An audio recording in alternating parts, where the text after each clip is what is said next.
ಆತ್ಮೀಯರೇ, ಎಲ್ಲರಿಗೂ ನಮಸ್ಕಾರ. ನಾನು ಸಿದ್ಧವಾರ. ನಿಮ್ಮೆಲ್ಲರೂ ಕೂಡ ಕ್ಲಿಯೋರಾ ಇಂಡಿಯಾ ಅಕಾಡೆಮಿಗೆ ಸ್ವಾಗತ ಸುಸ್ವಾಗತ. ಏನು ಇವತ್ತಿನ ಒಂದು ವಿಡಿಯೋದಲ್ಲಿ ವಿಶೇಷವಾಗಿರ್ತಕ್ಕಂಥ ಕೆಲವು ವಿಚಾರಗಳನ್ನು ನಿಮ್ಮ ಜೊತೆ ಹಂಚ್ಕೋತಾ ಇದ್ದೀನಿ. ತುಂಬ ಜನ ಫೋನ್ ಮಾಡಿ ಎನ್ಕ್ವೈರಿ ಮಾಡ್ತಾಯಿದ್ರು. ಟೆಸ್ಟ್ ಸೀರೀಸ್ಗಳು ಕುರಿತಾಗಿ ಸಾಕಷ್ಟು ಜನ ಎನ್ಕ್ವೈರಿ ಮಾಡಿದರು. ಹಾಗೆ ಅವ್ರ ಜೊತೆ ಅಡ್ಮಿಷನ್ ಕೂಡ ತೊಗೊಂಡ್ರು. ಟೆಸ್ಟ್ ಸೀರೀಸ್ ಕೂಡ ತುಂಬ ಚೆನ್ನಾಗಿ ಮೂಡಿ ಬರ್ತಾ ಇದೆ ಅಂತ ಅಭಿಪ್ರಾಯ ಕೂಡ ವ್ಯಕ್ತಪಡಿಸಿದರು. ಕನ್ನಡ ಮೀಡಿಯಮು ಮತ್ತು ಇಂಗ್ಲೀಷ್ ಮೀಡಿಯಮು ಎರಡೂ ಒಂದು ಮಾಧ್ಯಮದಲ್ಲಿ ಕ್ವಶನ್ಸ್ಗಳನ್ನು ಕೊಡೋದಾಗಲಿ ಮತ್ತು ಕಂಟೆಂಟ್ಗಳು ಕೊಡೋದಾಗಲಿ ತುಂಬ ಒಂದು ನಮಗೂ ಕೂಡ ಹೆಮ್ಮೆಯ ವಿಚಾರ. ನಿಮ್ಮೊಂದಿಗೆ ಇಂಥ ಒಂದು ಕೆಲಸ ಮಾಡ್ತಿದ್ದೀವಿ ಅಂತ ನಮ್ಮ ಒಂದು ಟೀಮನ್ನು ಕೂಡ ನಿಮಗೋಸ್ಕರ ಅತ್ಯುತ್ತಮವಾಗಿರ್ತಕ್ಕ ಕಂಟೆಂಟ್ನ ರಚನೆ ಮಾಡೋದು ಮತ್ತು PDF ಶೇರ್ ಮಾಡೋದು ಕೂಡ ಮಾಡ್ತಾ ಇದೆ. ಹಾಗೆ ಸರ್ಕಾರ ಕೂಡ ಇಲ್ಲಿ ಒಂದು ಗೊಂದಲದ ವಿಷಯನ ಸೃಷ್ಟಿ ಮಾಡ್ತಾ ಇದೆ. ಏನಂದರೆ ಎಲೆಕ್ಷನ್ಗಳು ಮತ್ತು ಒಳ ಮೀಸಲಾತಿ ಮತ್ತು ಕೋರ್ಟ್ ಆರ್ಡರ್ಗಳ ಒಂದು ಹಿನ್ನೆಲೆಯಲ್ಲಿ ಹಲವು ನಿರ್ಧಾರಗಳನ್ನು ಸರಿಯಾಗಿ ತಗೋತಾ ಇಲ್ಲ. ಹಾಗಾಗಿ ನೇಮಕಾತಿಗಳು ಏನಾಗ್ತಾ ಇದೆ ಅಂದ್ರೆ ತಡೆ ಹಿಡಿತಿದ್ದಾವೆ. ಹಾಗಾಗಿ ಬಂದ ವಿಷಯ ಏನಂದರೆ ಹೆಚ್ಚು ಕಡಿಮೆ ಎಲೆಕ್ಷನ್ ಆದ ನಂತರ ಏನದು 1731 ಅಸಿಸ್ಟೆಂಟ್ ಪ್ರೊಫೆಸರ್ ಹುದ್ದೆಗಳು ಏನು ಖಾಲಿ ಇದ್ದಾವೆ ತಂದ್ಕೊಂಡಿವಲ್ಲ ನಾವು, ಸರ್ಕಾರ ಕೂಡ ಅಧಿಕೃತ ಮಾಹಿತಿಯನ್ನು ಈ ರಾಜ್ಯ ವಿಧಾನ ಪರಿಷತ್ತಿನಲ್ಲಿ BK ಹರಿಪ್ರಸಾದ್ ಅವರು ಕೇಳಿರ್ತಕ್ಕಂಥ ಒಂದು ಮಾಹಿತಿ ಅನುಗುಣವಾಗಿ ನಾವು ಹುದ್ದೆಗಳು ಖಾಲಿ ಇರೋದು ಮತ್ತು ನೇಮಕಾತಿ ಭರ್ತಿ ಆಗ್ತಕ್ಕಂಥ 826 ಪೋಸ್ಟ್ಗಳಿಗಿಂತ ಇನ್ನೂ ಹೆಚ್ಚಾಗಬಹುದು ಅನ್ನೋ ಒಂದು ಆಶಾಭಾವನೆಯನ್ನು ನಾವು ಇಟ್ಕೊಂಡಿವಿ. ಹಾಗಾಗಿ ಈ ಒಂದು ಸಂದರ್ಭದಲ್ಲಿ ನಾನು ಏನು ಹೇಳೋದಂದರೆ, ನೇಮಕಾತಿಗಳು ತಡೆ ಆದರೂ ಕೂಡ ನಿಧಾನವಾದರೂ ಕೂಡ 2026ರಲ್ಲಿ ಕೂಡ ಇವು ನೇಮಕಾತಿ ಆಗ್ತಾವ ಅನ್ನೋ ಒಂದು ಆಶಾಭಾವನೆ ಇದೆ. ಹಾಗಾಗಿ ತಾವೆಲ್ಲರೂ ಕೂಡ ಏನು ಮಾಡ್ರಿ, ಸಾಧ್ಯದ ಮಟ್ಟಿಗೆ ತಯಾರಿಯನ್ನು ಅತ್ಯುತ್ತಮ ರೀತಿಯಲ್ಲಿ ಮಾಡ್ಕೊಳ್ತಾ ಹೋಗಿ. ಯಾಕಂದರೆ ಆಪ್ಷನಲ್ ಸಬ್ಜೆಕ್ಟನ್ನು ಕವರ್ ಮಾಡೋದು ಅಷ್ಟು ಈಜಿ ಇಲ್ಲ. ನಮಗೆ ಅಸಿಸ್ಟೆಂಟ್ ಪ್ರೊಫೆಸರಲ್ಲಿ ಯಾವುದೇ ಒಂದು ಸಬ್ಜೆಕ್ಟ್ ಇದ್ರೂ ಕೂಡ ಅಲ್ಲಿ 10 ಟಾಪಿಕ್ಗಳನ್ನಾಗಿ ವಿಂಗಡಣೆ ಮಾಡಿದ್ದಾರೆ. ಹಾಗಾಗಿ ಇರ್ತಕ್ಕಂಥ ಒಂದು ಥಿಯರಿಗಳನ್ನಾಗಲಿ, ನಿಮ್ಮ ಒಂದು ಸೈನ್ಸ್ ಸಬ್ಜೆಕ್ಟ್ ಸಂಬಂಧಪಟ್ಟಂಥ ಒಂದು ವಿಚಾರಗಳನ್ನಾಗಲಿ ತಾವು ಅತ್ಯುತ್ತಮ ರೀತಿಯಲ್ಲಿ ಏನು ಮಾಡಬೇಕಂದ್ರೆ ತಯಾರಿಯನ್ನು ಮಾಡಬೇಕು. ಹಾಗಾಗಿ ಕಮಿಂಗ್ ಡೇಸಲ್ಲಿ ಕೂಡ ನಾವು ಏನು ಮಾಡ್ತಾ ಇದ್ದೀವಿ ಅಂದ್ರೆ ಈ KSET ಪ್ರಿಪ್ರೇಷನ್ಗೋಸ್ಕರ ಆಗಲಿ, PU ಕಾಲೇಜ್ ಲೆಕ್ಚರ್ಗಳಿಗೋಸ್ಕರ ಆಗಲಿ, ಮತ್ತು ಅಸಿಸ್ಟೆಂಟ್ ಪ್ರೊಫೆಸರ್ ಆಪ್ಷನಲ್ ಸಬ್ಜೆಕ್ಟ್ಗಳಿಗೋಸ್ಕರ ಆಗಲಿ ಏಪ್ರಿಲ್ ನಂತರ ಅಂದರೆ ಏಪ್ರಿಲ್ 25 ನಂತರ ಟೆಸ್ಟ್ ಸೀರೀಸ್ ಕೂಡ ಮಾಡ್ತಾ ಇದ್ದೀವಿ. ಮತ್ತು ಏನಂದರೆ ಈ ಒಂದು ವಿಶೇಷ ವಿಡಿಯೋದಲ್ಲಿ ಹೇಳೋದಂದರೆ, ಯಾರು ಕೂಡ ಧೃತಿಗೆಡಕ್ಕೆ ಹೋಗ್ಬೇಡ್ರಿ. ಏನಕ್ಕಂದರೆ ಇಲ್ಲಿ ಊಹಾಪೋಹಗಳು ಸಾಕಷ್ಟಿವೆ. ಇಲ್ಲ ಆರ್ಥಿಕ ಇಲಾಖೆ ಅನುಮೋದನೆ ನೀಡಿಲ್ಲ, ಅದು ಇದು ಅಂತ ಸುಳ್ಳು ಹೇಳ್ಕೊಂಡು ಹೋಗ್ತಿರ್ತಾರೆ. ಬಟ್ ಅಂಥದಕ್ಕೆಲ್ಲ ತಲೆ ಕೊಡಕ್ಕೆ ಹೋಗ್ಬೇಡ್ರಿ. ಯಾಕಂದರೆ ಇಲ್ಲಿ ಕಾಂಪಿಟೇಷನ್ ಯಾವ ಲೆವೆಲ್ಗೆ ಐತೆ ಅಂದ್ರೆ, ಒಂದು ವಿಚಾರ ಹೇಳ್ತೀನಿ ಕೇಳ್ರಿ. ನನ್ನಲ್ಲಿ ಅಡ್ಮಿಷನ್ ತೊಗೊಂಡವ್ರ ಪೈಕಿ 90% ಸರ್ಕಾರಿ ನೌಕರರು ಅಡ್ಮಿಷನ್ ತೊಗೊಂಡವ್ರ. ಯಾಕಂದರೆ ಅವರಿಗೆ ಮತ್ತೊಂದು ಹೆಚ್ಚಿನ ಹುದ್ದೆಗೆ ಹೋಗ್ಬೇಕಂತ ಒಂದು ಆಶಯ ಮನೋಭಾವನೆ ಇರುತ್ತೆ. ಯಾಕಂದರೆ ಎಜುಕೇಷನ್ ಫೀಲ್ಡ್ ಅವ್ರಿಗೆ ಚೆನ್ನಾಗಿ ಗೊತ್ತಿರುತ್ತೆ. ಏನಂದರೆ ಅಲ್ಲಿರ್ತಕ್ಕಂಥ ಕೆಲಸ ಆಗಲಿ, ಒಂದು ಸಾಮಾಜಿಕ ಮರ್ಯಾದೆ ಆಗಲಿ ಮತ್ತು ಗೌರವಯುತವಾದ ಇರ್ತಕ್ಕಂಥ ಹುದ್ದೆಯನ್ನಾಗಲಿ ಅವರು ಅನುಭವಿಸಿರ್ತಾರೆ. ಹಾಗಾಗಿ ಸರ್ಕಾರಿ ಸ್ಕೂಲ್ ಟೀಚರ್ಗಳಾಗಲಿ ಮತ್ತು ಹೈಸ್ಕೂಲ್ ಟೀಚರ್ಗಳಾಗಲಿ ಇವ್ರು ಏನು ಮಾಡ್ತಿದ್ದಾರೆ ಅಂದ್ರೆ ಸಾಧ್ಯದ ಮಟ್ಟಿಗೆ ಹೆಚ್ಚಿನ ಒಂದು ಪ್ರಿಪ್ರೇಷನ್ ಮಾಡ್ತಿದ್ದಾರೆ. ಬಟ್ ಈಗ ನಾವೇನು ಸರ್ಕಾರಿ ನೌಕರಿ ಇಲ್ದಿರ್ತಕ್ಕಂಥ ಒಂದು ಏನು ಸ್ಪರ್ಧಾತ್ಮಕ ಜಗತ್ತಿನ ಆಕಾಂಕ್ಷೆಗಳಲ್ಲಿ ಹೇಳೋದೇನೆಂದರೆ, ನೀವು ಕೂಡ ಅತ್ಯುತ್ತಮವಾಗಿರ್ತಕ್ಕಂಥ ಒಂದು ತಯಾರಿಯನ್ನು ಮಾಡ್ಕೊಡ್ರಿ. ಯಾಕಂದ್ರೆ ಕಮಿಂಗ್ ಡೇಸಲ್ಲಿ ಯಾವ ಥರ ಸಿಚುವೇಶನ್ಗಳು ಯಾವ ಥರ ಬದಲಾಗ್ತಾನೆ ಗೊತ್ತಿರೋಕ್ಕಾಗಲ್ಲ.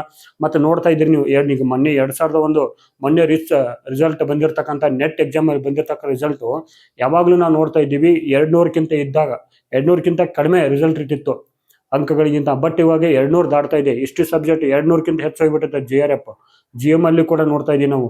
ನಿನ್ನೆ ಒಬ್ಬರು ಸ್ನೇಹಿತರು ಫೋನ್ ಮಾಡಿದ್ರು ನನಗೆ, 6 ಸಲ ಬರೆದ್ರು ನೆಟ್ ಕ್ಲಿಯರ್ ಆಗ್ತಿಲ್ಲ, 175 ಮಾಡಿದ್ದೆ ನಾನು, ಆದರೂ ಕೂಡ ನಂದು ಆಗ್ತಿಲ್ಲ ಅಂತ ಅವರು ಏನು ಹೇಳ್ತಿದ್ದಾರೆ ಅಂದರೆ ತಮ್ಮ ಅಭಿಪ್ರಾಯ ವ್ಯಕ್ತಪಡಿಸಿದರು. ಸೊ ಈ ಒಂದಿನ ಕಮಿಂಗ್ ಡೇಸಲ್ಲಿ ನೀವು ನಮ್ಗಿರ್ತಕ್ಕಂಥ 300 ಮಾರ್ಕ್ಸ್ಗಳಲ್ಲಿ GKಗೆ 56, 250 ಆಪ್ಷನಲ್ ಸಬ್ಜೆಕ್ಟ್ ಇದೆ. ಸೊ ನನ್ನ ಒಂದು ಅನಿಸಿಕೆ ಪ್ರಕಾರ ಕಮಿಂಗ್ ಡೇಸಲ್ಲಿ ಅದು 200 ದಾಟರು ಏನದು ನಾವು ಅನ್ಕೋಬಹುದು. ಅದು 200ಕ್ಕಿಂತ ಹೆಚ್ಚಿನ ಮಾರ್ಕ್ಸ್ ತೆಗಿಬೇಕು ಅನ್ನೋ ಒಂದು ಮನೋಭಾವನೆ ಬೆಳೆಸ್ಕೋಬೇಕು ಇವಾಗಲೇ ನೀವು. ಲಾಸ್ಟ್ ಟೈಮ್ ನಾವು 140ಕ್ಕಿಂತ ಹೆಚ್ಚಿನ ತೆಗೆದವರು ಎಲ್ಲ ಅಪಾಯಿಂಟ್ ಆಗಿದ್ದೆಲ್ಲ ನೋಡಿದ್ದೀವಿ. ಬಟ್ ಈ ಸಲ ಹಂಗಿಲ್ಲ, ಹೆವಿ ಕಾಂಪಿಟೇಷನ್ ಲೆವೆಲ್ ಐತಿ. ಸಾಧ್ಯ ಆದ ಮಟ್ಟಿಗೆ ನೀವು ಫೋಕಸ್ ಸ್ಟಡಿ ಮೇಲೆ ಕೊಡ್ರಿ. ಅನ್ವಾಂಟೆಡ್ ತಿಂಗಳಿಗೆ ಗಮನ ಹರ್ಸಕ್ಕೆ ಹೋಗ್ಬೇಡ್ರಿ. ಯಾಕಂದ್ರೆ ಜೂನ್ ನಂತರ ನೋಟಿಫಿಕೇಶನ್ ಆಗೋ 100% ಅದು. ಬಟ್ ಅದ್ರ ಮಧ್ಯದಲ್ಲಿ ಈ ಎಲೆಕ್ಷನ್ಗಿಂತ ಪೂರ್ವದಲ್ಲಿ ಆಗಕ್ಕೆ ಸಾಧ್ಯ ಇಲ್ಲ. ಯಾಕಂದ್ರೆ ಕೋಡ್ ಆಫ್ ಕಂಡಕ್ಟ್ ಕೂಡ ಬಂದ್ಬಿಟ್ಟೈತೆ ಮನೇಲಿ. ದಾವಣಗೆರೆ ಉಪಚುನಾವಣೆ ಏನಿದ್ದಿಲ್ಲ ಅಲ್ಲಿ ಕೂಡ ನಾವು ಆ ಕಂಡಕ್ಟನ್ನು ನೋಡ್ತಾ ಇದ್ದಾಗ ಈ ಎಲೆಕ್ಷನ್ಗಳು ಬಂದಾಗ ದುರಂತ ಅನ್ಬೇಕು. ನಮ್ಮ ಸ್ಪರ್ಧಾತ್ಮಕ ಜಗತ್ತಿನ ಒಂದು ವಿದ್ಯಾರ್ಥಿಗಳಲ್ಲಿ ಅಷ್ಟು ಸರ್ಕಾರಕ್ಕೆ ಕಾಳಜಿ ಇಲ್ಲದ ವಿಚಾರಗಳನ್ನ ನೋಡ್ತಾ ಇದ್ದೀವಿ. ಎಲೆಕ್ಷನ್ ಇಲ್ದಾಗ ಏನು ಹೇಳೋದಂದ್ರೆ ಅದು ಇದು ಕೋರ್ಟ್ ಅದು ಅಂತ ಹೇಳೋದು. ಎಲೆಕ್ಷನ್ ಬಂದ ತಕ್ಷಣ ಅದಕ್ಕೆ ಅವ್ರಿಗೆ ಖುಷಿ ಆಗ್ಬಿಡುತ್ತೆ, ಮತ್ತೊಂದು 2 ತಿಂಗಳು ಮುಂದೆ ಪೋಸ್ಟ್ಪೋನ್ ಮಾಡಕ್ಕೆ. ಅಂಥ ಒಂದು ವಿಚಾರಗಳನ್ನು ನಾವು ಸರ್ಕಾರದಿಂದ ನಿರೀಕ್ಷಿಸಬಾರ್ದಾಗಿತ್ತು. ಬಟ್ ಥಿಂಗ್ ಏನಂದ್ರೆ ಸಿಚುವೇಶನ್ ಹಂಗೆ ಬಂದ್ಬಿಟ್ಟೈತಿ. ಬಟ್ ಒಂದು ವಿಚಾರ ಏನು ಹೇಳೋದಂದ್ರೆ ಸಾಧ್ಯ ಆದ ಮಟ್ಟಿಗೆ ಈ ಒಂದು ಎಕ್ಸಾಮ್ ಲಾಕ್ಡೌನ್ ಸಮಯದಲ್ಲಿ ಸಾಧ್ಯ ಆದ ಮಟ್ಟಿಗೆ ಏನು ಮಾಡ್ರಿ, ಪ್ರಿಪ್ರೇಷನ್ ಮತ್ತಷ್ಟು ಬಲಪಡಿಸ್ಕೊಡ್ರಿ. ಯಾಕಂದ್ರೆ ನೀವೆಲ್ಲರೂ ಕೂಡ KCET, NET, PhD ಮಾಡಿದಿರಿ. ನಿಮ್ಮಂಥವ್ರಿಗೆ ಏನು ಎಕ್ಸ್ಟ್ರಾರ್ಡಿನರಿ ಹೇಳೋದನ್ನ ಅವಶ್ಯಕತೆ ಇರಲ್ಲ. ಬಟ್ ಥಿಂಗ್ ಏನಂದ್ರೆ ನಮಗೆ ಈ ಬರ್ತಕ್ಕಂಥ ಪ್ರಶ್ನೆ ಪತ್ರಿಕೆಗಳು ತುಂಬಾ ಅದ್ಭುತವಾಗಿರ್ತಕ್ಕಂಥ ಪ್ರಶ್ನೆಗಳು ಬರ್ತಿದ್ದಾವೆ. ಇಲ್ಲಿ ಅನಾಲಿಟಿಕಲ್ ಆಗಿರ್ತಾವ. 1 statement, 2 statement, 3 statement, how many pairs are correct, assertion, reason, match the following. In coming days ಅಲ್ಲಿ ಕೂಡ ಆಪ್ಷನಲ್ ಪೇಪರ್ ಅಲ್ಲಿ ಕೂಡ ಪ್ಯಾಸೇಜ್ ಕೂಡ ಬಂದ್ರು ಬರ್ಬೋದು. ಈ ಪ್ಯಾಸೇಜ್ಗಳು ಯಾವ ತರ ಇರ್ತಾವಂದ್ರೆ ಆ ಇರೋ ಪ್ಯಾಸೇಜ್ ಓದೋ ಸಮಯದಲ್ಲಿ ಏನದು ಸಮಯನ ಮುಗಿದು ಹೋಗ್ಬೇಕು, ಆ ಲೆವೆಲ್ ಪ್ಯಾಸೇಜ್ಗಳನ್ನ ಮಾಡ್ತಿದ್ದಾರೆ ಅವರು. ಸರ್ಕಾರ ಕೂಡ ಈ KE ಕೂಡ ಏನ್ ಮಾಡ್ತಿದೆ, ಉತ್ತಮ ಗುಣಮಟ್ಟದ ಏನದು ಪ್ರಶ್ನೆ ಪತ್ರಿಕೆಯನ್ನು ಸಿದ್ಧಪಡಿಸ್ತಾ ಇದೆ. ಅಂತ ಒಂದು ಅತ್ಯುತ್ತಮವಾದ ಸಂಸ್ಥೆ ಜೊತೆ KE ಏನು ಉನ್ನತ ಶಿಕ್ಷಣ ಇಲಾಖೆ ಆ ಪರೀಕ್ಷೆ ಕೊಟ್ಟಿದ್ದು ಕೂಡ ನಮ್ಮ ಅದೃಷ್ಟ ಅನ್ಬೇಕು. ಲಾಸ್ಟ್ ಟೈಮ್ ಕೂಡ ಕೆಲವೊಂದು ಏನದು ಊಹಾಪೋಹಗಳನ್ನು ಕೇಳಿದೆವು. ಬಟ್ ಯಾವುದೋ ಮಾಲ್ ಪ್ರಾಕ್ಟೀಸ್ಗಳು ಆಗಿರ್ತಕ್ಕಂಥ ಒಂದು ಸುದ್ದಿಗಳನ್ನ ನಾವು ಕಂಡಿಲ್ಲ.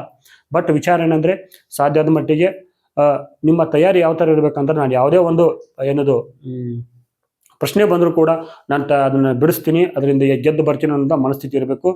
ಸೊ ಮುಂದಿನ ಒಂದು ವಿಡಿಯೋದಲ್ಲಿ ಸಿಗೋಣ. ಒಟ್ಟಲ್ಲಿ ತಯಾರಿ ಯಾವ ರೀತಿ ಇರಬೇಕು, 360 ಡಿಗ್ರಿ ಒಳಬೇಕು. ಎಲ್ಲ ಸಬ್ಜೆಕ್ಟ್ಗೆ ಸಂಬಂಧಪಟ್ಟಂತೆ ಉತ್ತಮವಾದ ಒಂದು ಕಂಟೆಂಟ್ ಅನ್ನ ಬಿಲ್ಡಪ್ ಮಾಡ್ಕೊಡ್ರಿ ಇವಾಗಿಂದ.